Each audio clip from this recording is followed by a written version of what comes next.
Welcome back, ladies and gentlemen, for more Absolute Carnage. I am your wonderful, handsome host, SuperCliff, and here it is, Absolute Carnage, Issue 2, written by Marvel's Golden Boy, Donny Cates, and drawn by Ryan Stegman. Let's get weird. And so, the issue picks up where we immediately left off in Issue 1. Cletus Cassidy, Carnage himself, is in control of the intro's narrative, as the villain is really feeling himself, so much so that Carnage is giving himself some new names. Gore Emperor, leading Megadeath, the one true king of Westeros, first of his name, Lord of the Andals. Wait, nope, that's the wrong franchise. But yeah, y'all get the point. And with all things going super fantastic with Carnage, having assembled his own legion of Carnage monsters, as well as becoming friends with Norman Osborn, the same can't be really said for our two heroes, Venom and Spider-Man. And knowing that their missions failed, Venom powers up and smashes his way through the prison walls. And it's here where Venom shows off to Spidey by using his newly developed symbiote abilities, wings made for flying. Feel the need. And as the heroes escape, Norman then questions Carnage, wondering why they don't immediately begin pursuing the heroes. Carnage responds, telling Norman that there's nowhere for them to run and that there are more spiders to hunt. Afterwards, we pick back up with Venom and Spidey, who land safely on top of a rooftop. Well, sort of. Eddie starts to get down on himself, saying that there's no way to fight Carnage. Game over, man. Game over.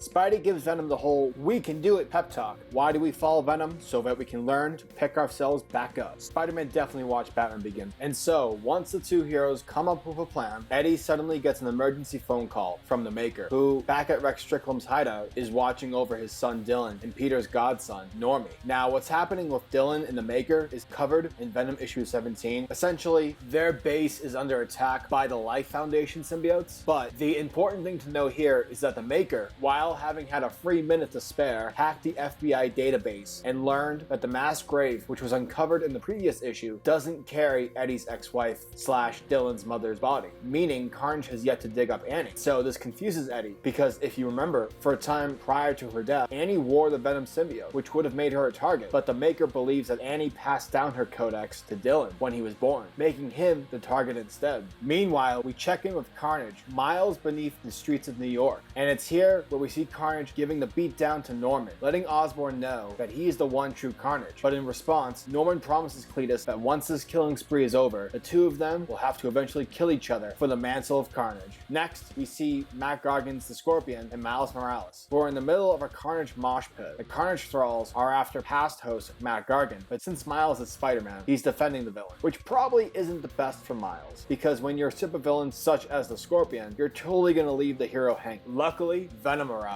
on the scene and throws Scorpion back into the fight, only to realize how big of a mistake that was, as Carnage shows up, and just when Scorpion is about to get killed, Miles saves the villain, and as Venom drags Scorpion to safety, Miles is unfortunately consumed by Carnage, becoming the killer's newest friend. And so, that was Absolute Carnage, issue number 2, and this was once again another great issue brought to us by Donny Cates. He's just killing it with this event. I really enjoy seeing the intense change in Venom's goal, making Venom's plight much more personal. I also really dig the dialogue within this book's story. You can definitely tell that Donny Cates understands his Marvel characters. Like the banter between Spider-Man and Venom, it's perfect. Oh, and Miles getting sacrificed? Yeah, that was pretty rough.